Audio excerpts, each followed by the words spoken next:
Good afternoon and welcome to Beneath the Surface, a new monthly series of talks from the Australian National Maritime Museum.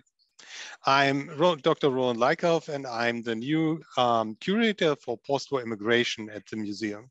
I'll be your host today and I greet you from Gadigal land. Beneath the Surface is a series where our curators and sometimes guest speakers talk about their newest research into many aspects of Australian culture and history. Our presenter today is Matt Paul. Matt is the Manager of Indigenous Programs at the National Maritime Museum and has spent many years as a curator and author exploring Aboriginal and Torres Strait Islander collections and contemporary art. His presentation is about the Aboriginal maritime knowledge of Sydney Harbour. Today's presentation will be approximately 40 minutes, and you're welcome to ask questions. Use the Q&A box or the chat. I will collect all the questions and pass them on to our presenter after the talk is finished. We will have 20 minutes after the presentation to discuss your questions. And I'll ask Matt to unmute himself and begin with his presentation. Thank you.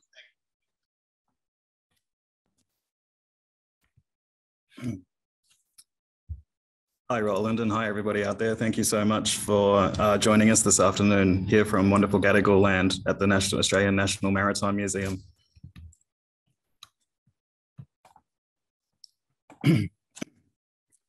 So, as always, I'd like to begin today's presentation by just exploring a little bit about acknowledging Gadigal country and what it actually means to acknowledge country. I was really interested earlier this year doing some research to discover that one of the first Acknowledgement of Country ceremonies which took place in the modern era was actually held at the Aquarius Festival up in northern New South Wales in Nimbin in 1971. We see it's such much more common these days for all types of events at the museum here and in cultural institutions and all sorts of organisations actually all around the country.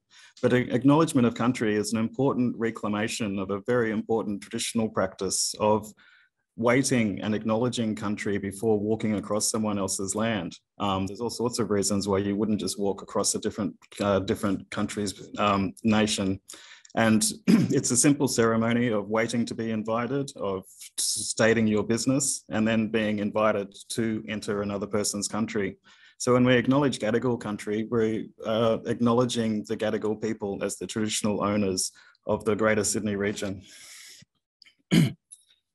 The really fascinating thing that I've been working on, though, is that when we acknowledge the land, which has been such an important practice ever since, I guess, the Tent Embassy in the early 1970s, what we're also exploring these days is the idea of acknowledging sea country, of acknowledging all the waters, the fresh waters, the salt waters, the lakes, estuaries, different sort of marine environments where Aboriginal people's knowledge is held, where over many, many generations of people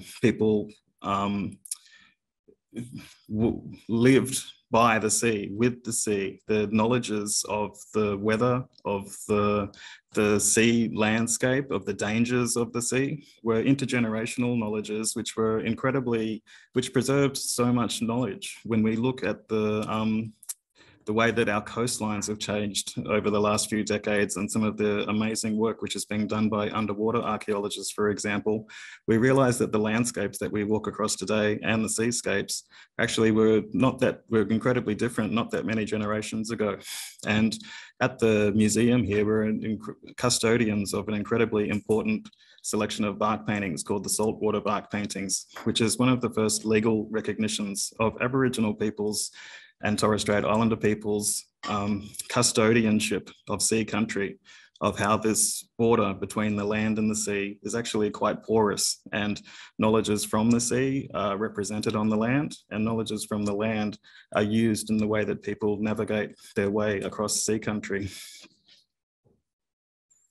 And slowly, just to introduce myself a little bit, I've been working as the Manager of Indigenous Programs here for about 6 months at the Maritime Museum. My family's the Wadigo family from Byron Bay. This is a picture showing my grandmother and her sisters in the 1930s. very different landscape today. And I'd also like to pay a bit of a shout out to the Bundjalung, the Widjabul and the Meanjin people from up Brisbane in northern New South Wales and southeastern Queensland, who are suffering some pretty intensive flooding events literally happening right now. Some of the photos which came out yesterday, quite devastating, and show just another example of how our knowledges of water need to be, and the Indigenous knowledges of water need to be respected and need to be preserved in the way that we are leaving such a heavy footprint on our landscapes. But I'd just like to acknowledge all the people up in the North Coast and Southeast Queensland who are doing it a bit tough at the moment too.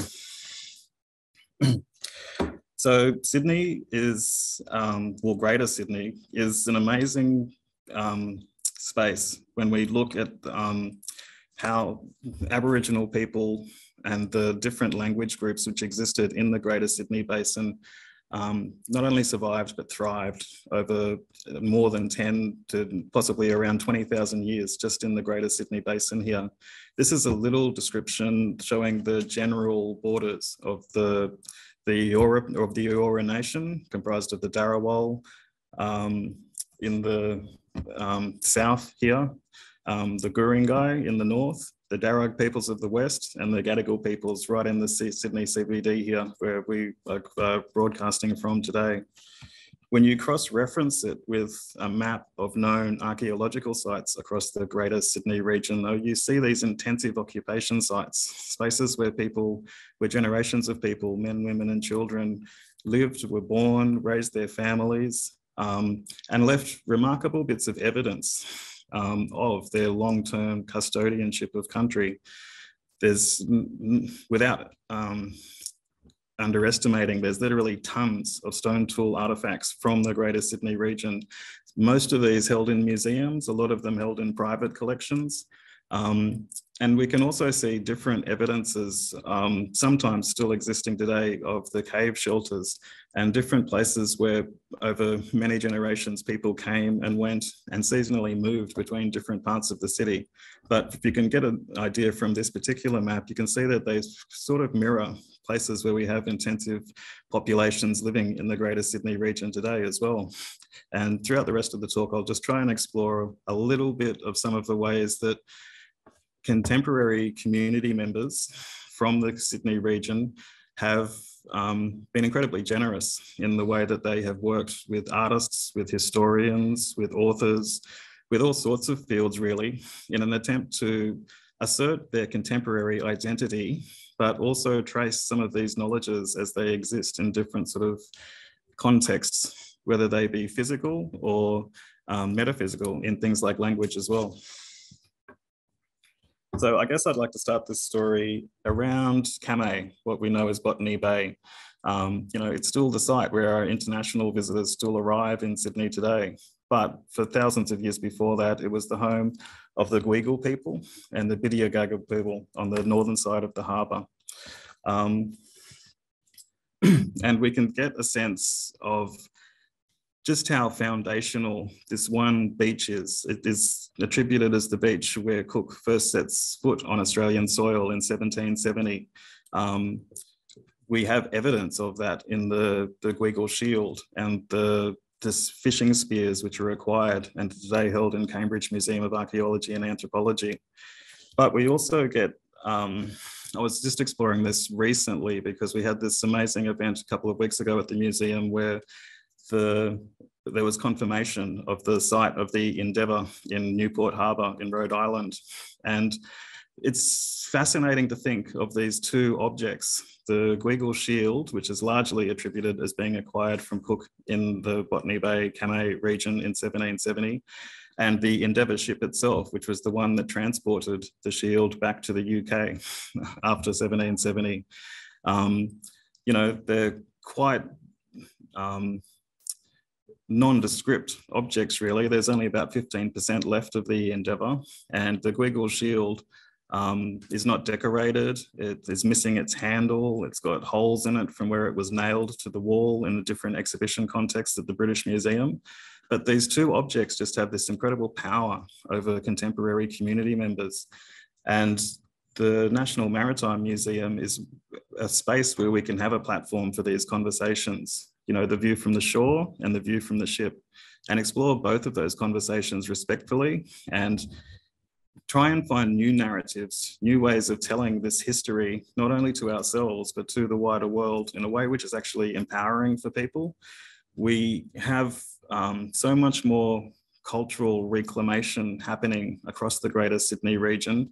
And in a large way, these historical artifacts such as the shield are only small parts of the puzzle in terms of the ways that contemporary Aboriginal and Torres Strait Islander community members are reasserting this deep time, deep knowledge of place, which is represented in not just objects, but also in the languages and the words which are used all across the greater Sydney Basin.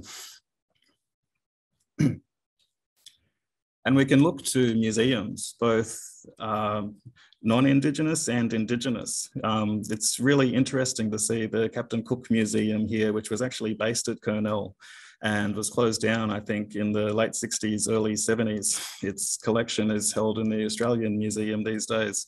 On one side of the shore where we had the Cook Monument, at Cornell, we had I mean, just personally, I would have loved to have actually just walked through it. I've been trying to track down a lot more photos to depict what was actually on display. If you look in the front yard of the museum, it's got this really curious sculpture of an Aboriginal man spearing something. So it's hidden by that bush there. We don't actually know what. I'd like to see more of what was actually being depicted in that sculpture. But the really important part of that is that Aboriginal people were not silent. Across Quay, Botany Bay in the La Perouse region, we had the Joe Timbery Museum operating since the early 1920s, if not unofficially operating for a lot longer than that through various family members. And this was a site where the production of Aboriginal artifacts turned into like almost an industrial enterprise in the 1930s and 40s because there were so many tourists keen to visit and to learn. You know, people, international visitors in Sydney would often drop by La Perouse to take a souvenir. There's that older sort of story of the meaning of boomerangs and giving them as gifts to visitors from overseas as a sort of a memento of please come back. There's postcards, there's boomerangs themselves. Through different projects that I've worked on over the years, there's tens of thousands of these boomerangs held in museums and collections all around the world. And the Timbery family, as well as the Onus family in Melbourne, were two really prominent voices for that contemporary Aboriginal community of the 20th century. Not only selling boomerangs to make income for their families, but giving boomerang demonstrations, as you can see in the middle here, and also entertaining an incredible variety of international visitors. This is a photo from the 1955, I think, where the Von Trapp family playing their instruments alongside the didgeridoo and watching a boomerang demonstration.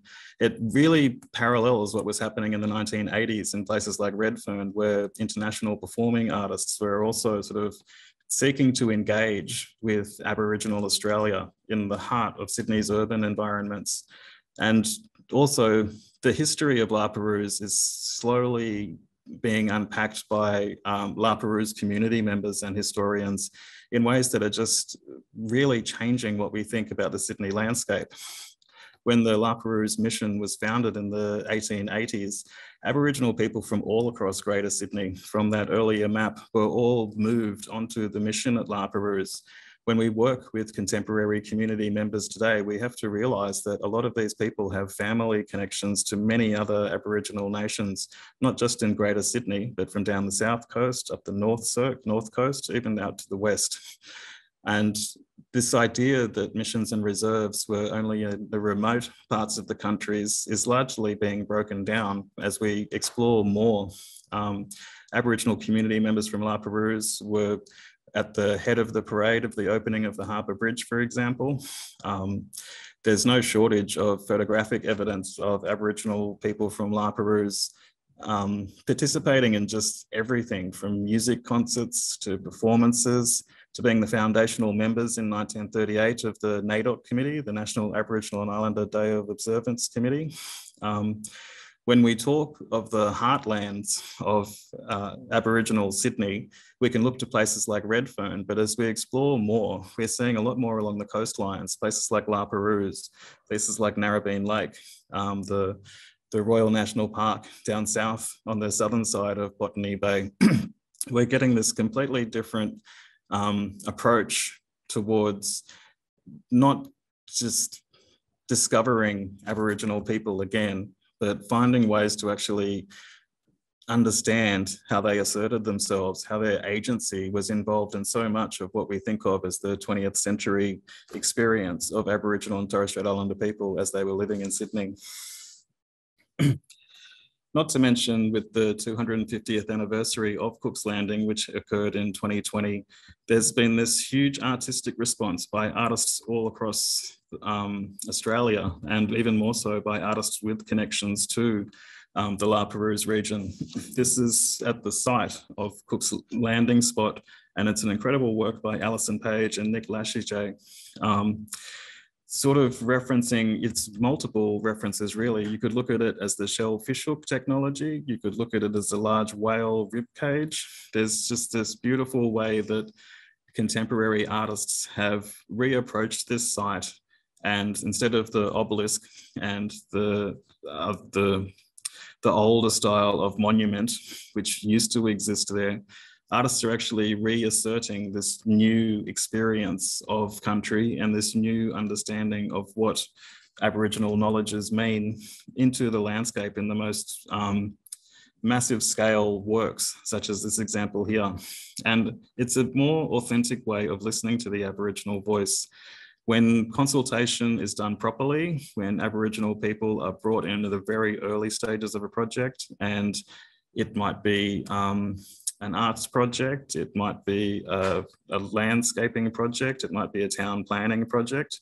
We often want this validation from Aboriginal communities for them to rubber stamp and approve something as being right. But it's a lot more complex than that. And the to and fro and the backwards and forwards of consultation is a really important process that needs to be led by the community, the designated community representatives from many parts of the city.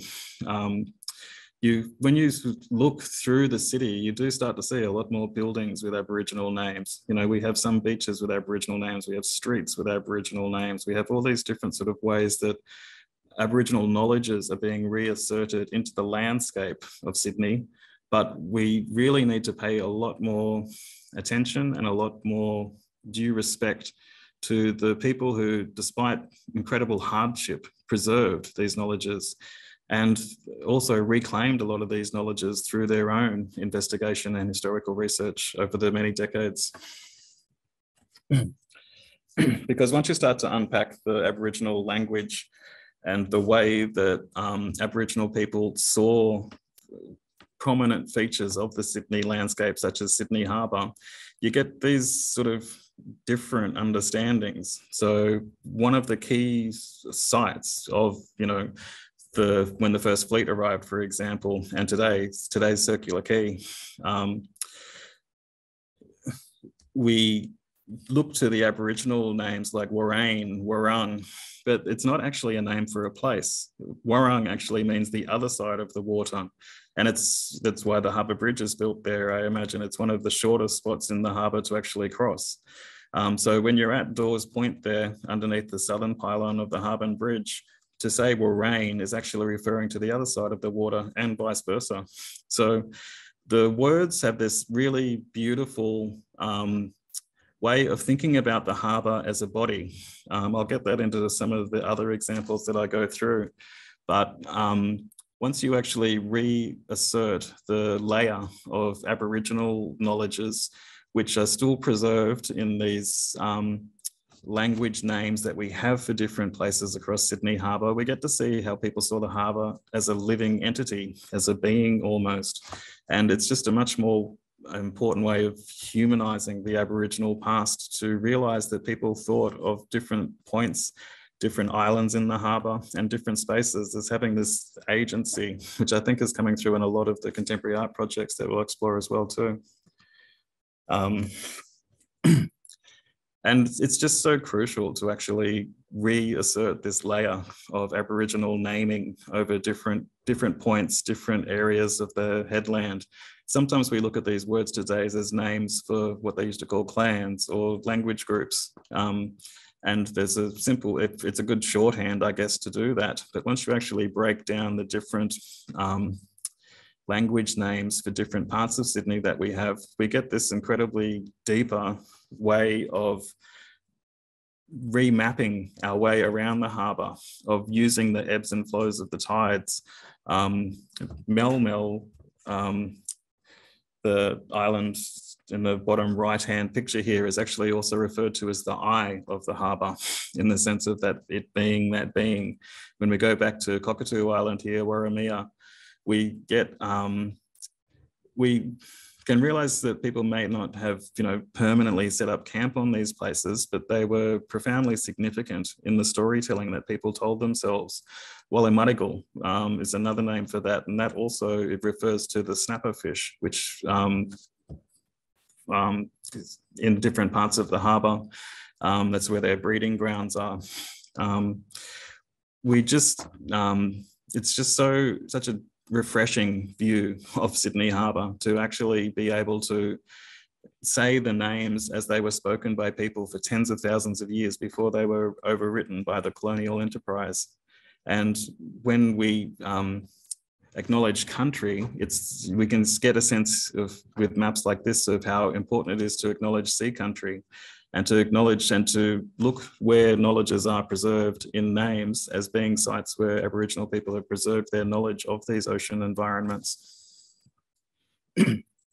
Not to mention the technology and craft, which is undergoing all sorts of contemporary revitalisation projects, not least of which is the ones which have been happening at the Maritime Museum here over a number of years.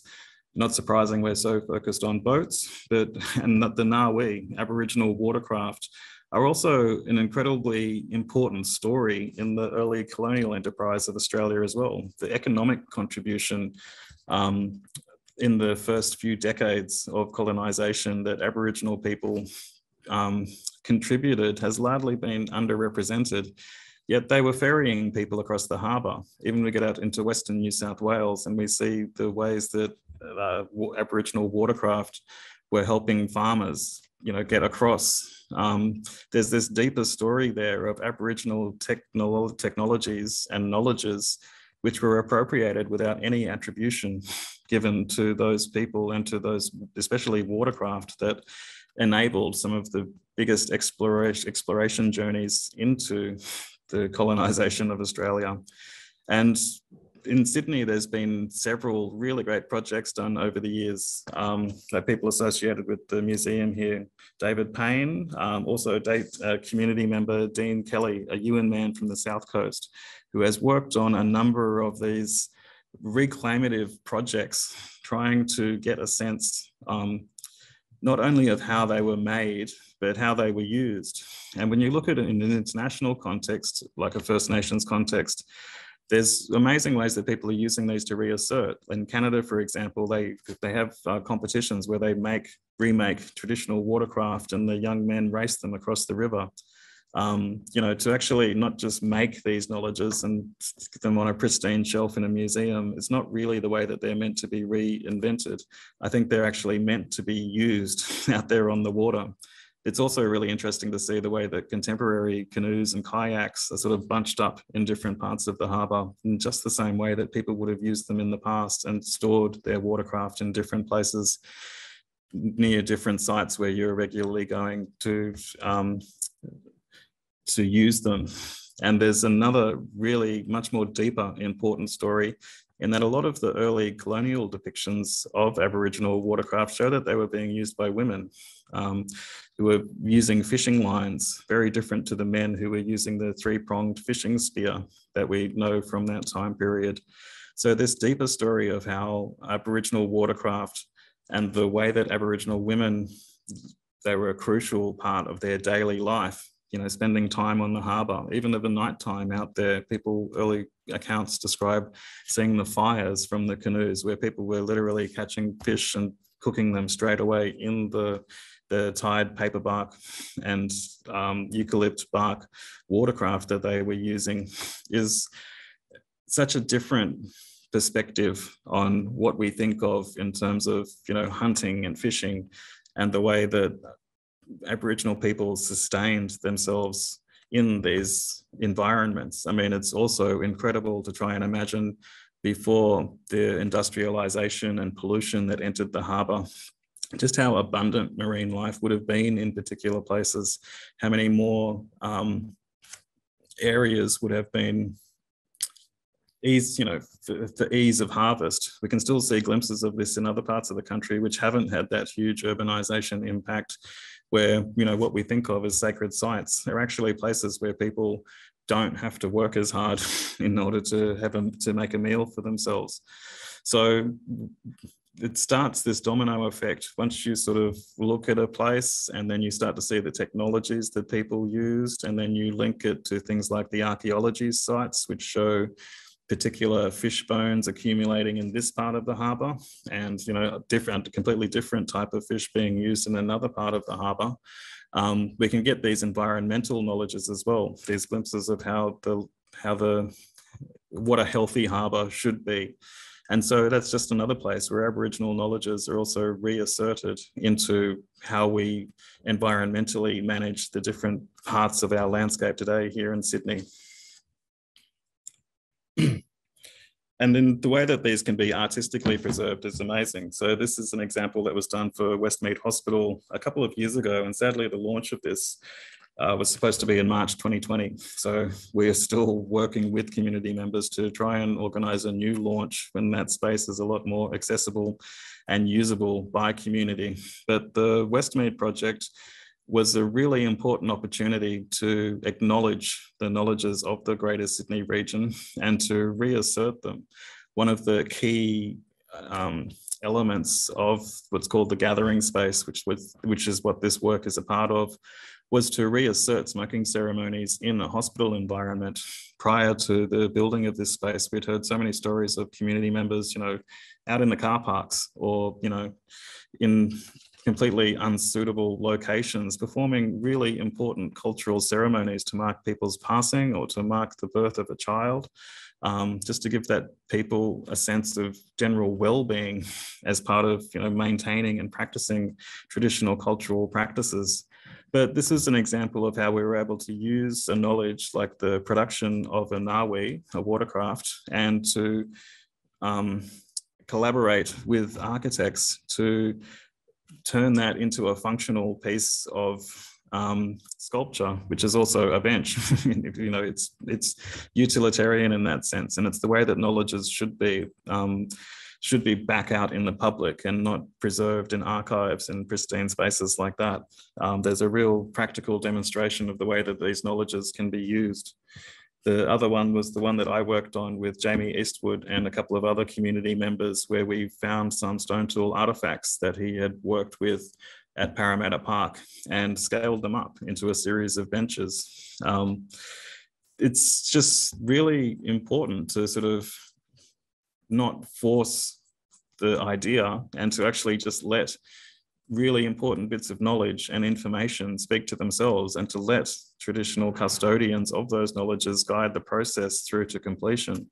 There was all sorts of ways we could have artistically taken some of these ideas, but to actually just look at the material culture record and to let those objects speak for themselves was, I think, the biggest goal of the whole project and the most successful aspect of the outcome. But when we get back to the different sort of names that we have sort of pieced together from different sort of documents, places like Boambili, what we also call Shark Island, its name means to come up to breathe. Is it the island that's coming up to breathe? Is it a space where you have a breath while you're crossing the harbour? There's multiple ways that can be interpreted, and that's where the guidance from contemporary community members is so crucial in making sure that you don't run 100 miles or something in the wrong direction. And, as is often the case in any sort of field, the simplest explanation is more often than not the most important explanation. But this is actually my favorite one. So, and it shows you that difference. Like, in Western nomenclature, we use, really utilitarian words like spear thrower instead of woomera. And you can see it in names for landscape spaces as well. So this is Sow and Pig's Reef, but through the Aboriginal language name, Birrili, it means the sea's fingers.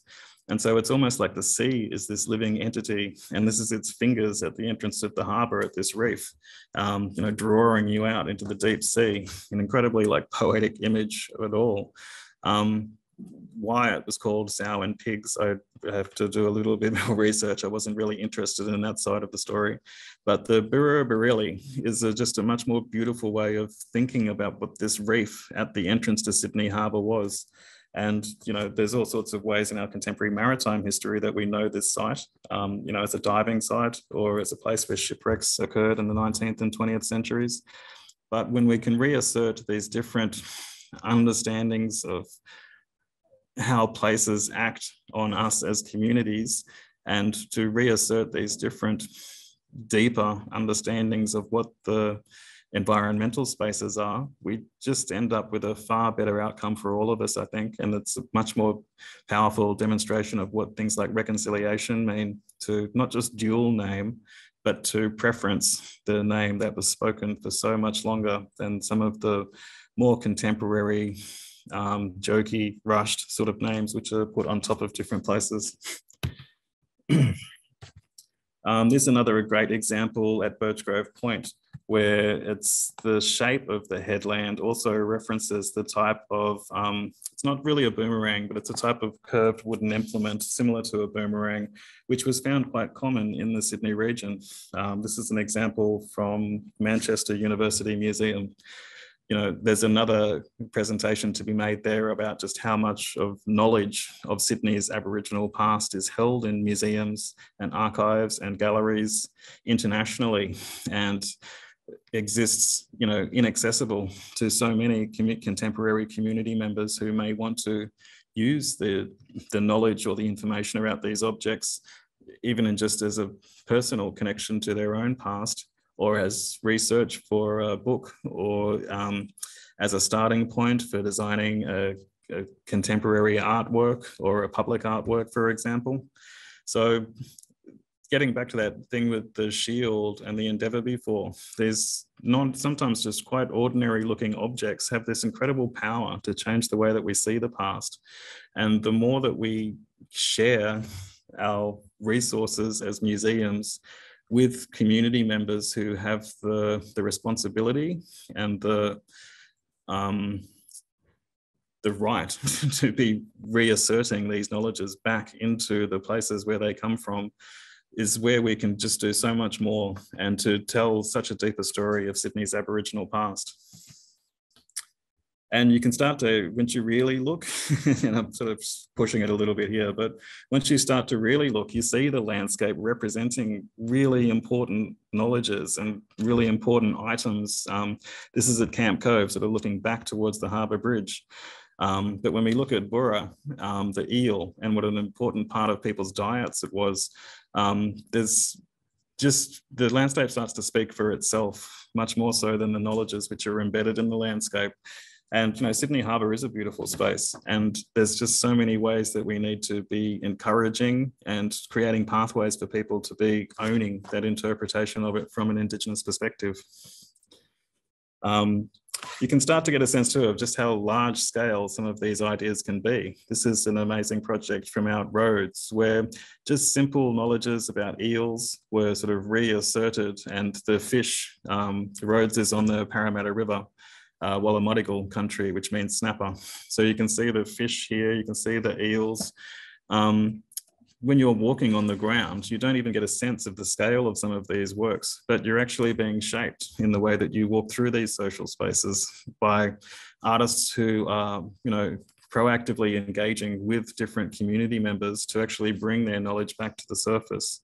You can see here the children playing in an eel trap. I'm pretty sure 99% of the kids playing there would not know of the cultural significance of what they're playing in there. But it is quite beautiful to sort of see the ways that simple knowledges and ideas explored by artists actually reshape this deeper understanding of history in the landscapes that we inhabit these days. Because when you look at the northern parts of Sydney, you see one of the largest Aboriginal art galleries on the whole East Coast. They're astounding. There's thousands of motifs across hundreds of sites. And from some of the statistical research that has been done on these places, I think more than 40 to 50% of these are actually depicting marine life. The one at the top here is a beautiful example of a whale feast. You know, Aboriginal people didn't hunt whales. Whales washed up on the beach and were thought of as a gift. There was times when they would feed, when whales beached themselves, and people would come together for ceremony because it was thought of as almost like a gift from the ocean. You know, weddings would take place, grievances would be resolved, all sorts of different cultural activities would take place because there wasn't that pressure from, you know, the day-to-day, you know, harvesting and things like that. And they were thought of as incredibly sacred, almost, elements of the landscape. And to think of these, there's several depictions. These are the ones from Terry Hills, which is sort of a bit inland, but depicting the people coming together and the different sort of other marine life. If you look at this bottom corner here, there's stingrays, there's a big trap, a shield design, eels, not to mention all the people gathering and, you know, celebrating, I guess, joyously this bounty of food as it was presented to them. It was so important that people engraved it in rock engravings, which have stood for thousands of years and, you know, need to stand for thousands more. It's not an easy process translating some of these into the contemporary environment, but slowly, some artists have actually been taking the rock engraving motifs from Sydney and exploring what they could mean without being hard and fast and determining that there's this particular meaning over this or that style. So I just wanted to quickly jump through some amazing examples of the ways that a contemporary artist, in this case, Nicole Monks, worked with a community leader, Uncle Charles Madden, and you know, it's a slow process. You don't just go and take a photo and photocopy it and translate it. You know, you need to, the elders that you're consulting with need to have consultations with their peers. You know, there's several conversations that take place and go on in relation to sort of realizing an artwork in the public realm. But we have this rich artistic vocabulary, which is just there in Sydney. It's something that is overgrown, and sadly, that's actually one of the best ways to preserve this record of the Aboriginal past, is to let it get overgrown, because there has been examples of vandalism and different things before. But when we ethically engage with these, whether they're archaeology sites or rock engraving sites or different things like that, we can actually get some results which actually preserve the knowledge of these spaces back into the contemporary realm. I'm really just going through here because I'm trying to get through to a different sort of points. And, you know, this is the series of sketches which were made at Point Piper. For all we know, all these engravings were actually destroyed by the urbanisation of Point Piper. So how many other sites in Sydney were there that were, you know, destroyed, for want of a better word, in terms of just, and offering us this opportunity to understand how knowledge is preserved of the Aboriginal past in the landscape itself, that we're just overwritten and basically destroyed, is actually quite terrifying to see. But it is a unique aesthetic as well. You know, the motifs and designs, how they made them, there's just so much more that needs to be explored, and we really need to better resource our Indigenous officers at places like National Parks and Wildlife Service, at the Office of Environment and Heritage, at all sorts of different organisations, to make sure that they have the resources and tools to actually feel confident to explore their own realm. You know, the worst thing to do is to rush people into, you know, rubber stamping an idea and restamping these on a footpath somewhere and having people trample them. I mean, there's so many reasons to not translate these in a bad way, that we need to look to the good examples. Just quickly, I mean, here's another, just to finish up with the rock engravings. When you look at spaces like the Elvenar Track in Quay National Park, you know, there's so many elements to this site, not the least of which is the emu, which is paralleled in the negative space of the Milky Way. It lines up in September each year. And there's also an egg depicted inside the emu. And September is the time when emus, which used to be quite common all across the Sydney landscape, were actually laying their eggs. The way that we've eroded so much of the natural world as it existed in Sydney is depicted in a lot of these rock engravings. And that's just another reason why we have not paid due respect to the people who made and preserved these sites for thousands of years. And it's the least that we could be doing in terms of telling our own story of Sydney's Aboriginal past as we move forward. But yeah, I'm just jumping through here. I think we're getting pretty close for another 5 or 10 minutes. An amazing, so this is another example where the artist Brenda L. Croft worked with Gadigal community members in the past and Guringai community members to translate into Terrazio some of these beautiful motifs. When you actually look at a lot of the sites, you start to see similar artistic styles being made over several generations by different artists, but depicting the same sort of characters. There's the Darramoolan type figures. There's the ways that wallabies are depicted. And there's the most common motif of all of them is the fish shape. It's this rich example of how we can preserve what are Aboriginal artistic styles of the past, but also make them contemporary in the way that they exist today. There was another really great example, and it was supposed to be launched last week, but because of the terrible weather we've been having in Sydney, the opening had to be cancelled. But this is a Berra fishhook made by the artist Judy Watson, which is one of the most prominent locations for Sydney, I think, to be in this triangle of the rocks, the Harbour Bridge and the Opera House. And I think it's going to be a significant landmark.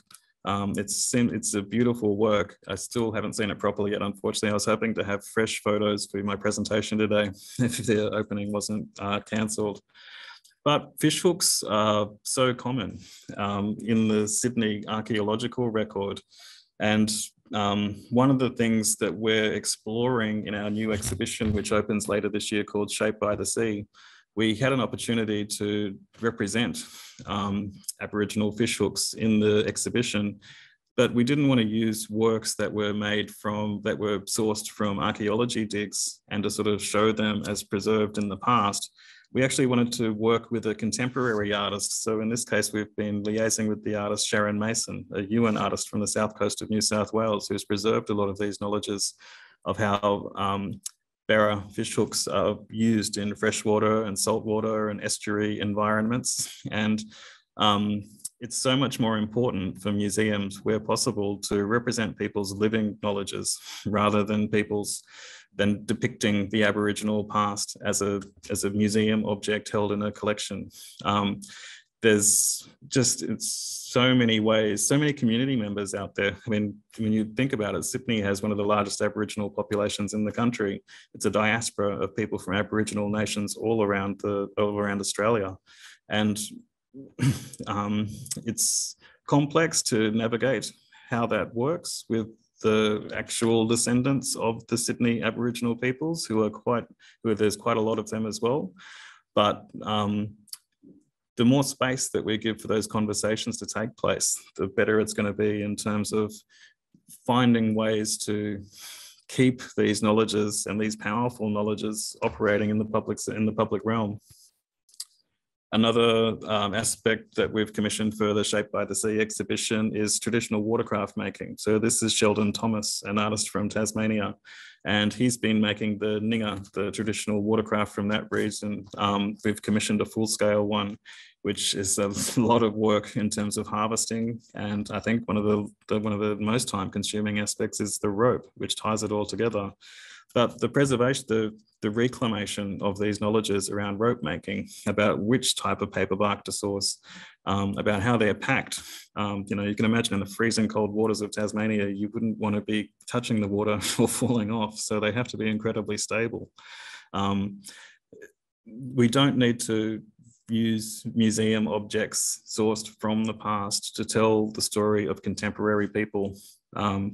Where we do, it's usually just as an aside to demonstrate to non-Indigenous audiences that these knowledges have validity. But when we work with so many different community members, we're finding this different sort of approach that's coming, where people sort of want their contemporary practices preserved in the museum environment so that they can feel reassured that they've passed them on to the younger generations too. So museums don't just represent the past, they sort of preserve knowledges that are intergenerationally shared amongst people. And so we've been, where possible for the exhibition programs that we're developing, building that contemporary voice into the way that these knowledges are depicted or represented or displayed for all sorts of audiences, which is what I think the rock engraving motifs are all about, really. Are they pointing us to sites? Are they pointing us to, are they like signposts for us to look at the environment differently? You know, they're not, maybe not commemorating an historical event the way we name places in Sydney by, you know, commemorating historical figures. They're more active, like the Lorraine word, sort of pointing us towards something else, and something else is pointing towards us. There's just such a deeper way of looking at these rather than just through the superficial depictions that we see. And so this is a great example. This is, well, it's where we have the Sculpture by the Sea exhibition every year when it's on, the walk between Quay and Bondi Beach. You know, there's a beautiful engraving of what's thought to be a sunfish just on the edge of the track there. I think it's another one where, you know, 95% of people who walk past wouldn't even notice it unless you point it out to them. But the artist Nicole Monks, working with Uncle Charles Madden again, used that knowledge to create an opening for Sculpture by the Sea, where the initial outline figure of that rock engraving was actually used to create a ephemeral work that sort of activated, that brought us back to that idea of the smoking ceremony, of the healing aspect of a smoking ceremony. And it's just a much more dynamic representation of what are historical knowledges. It's a way of showing that these knowledges are alive, that the landscape is alive, like the body of the harbour. It's an incredible way that we need to be guided by Aboriginal elders and Aboriginal community members towards appreciating our landscape better, not just for environmental reasons, but for cultural reasons too. So there's just so many ways to unpack what we know about Sydney's Aboriginal past. When you look at the different words for wind, for example, we can sort of forget the cardinal compass, the northeast, southwest. In a harbour environment like Sydney, things like the southwest and the northwest are directions as much as the northeast, southwest is. The high wind, the loud wind, those sort of different ways of thinking about our landscape and our seasons, and how the seasons dictated what people did, where they moved to in different parts of the city at different times of the year, is all part of the process of, you know, what museums are trying to assist contemporary community members to do, to not reconstruct, but to actually see the present through these historical knowledges, and to see a completely different present than the one that we've taken for granted. This is another Darawal calendar, seasonal calendar, which was done from the southwestern Sydney region.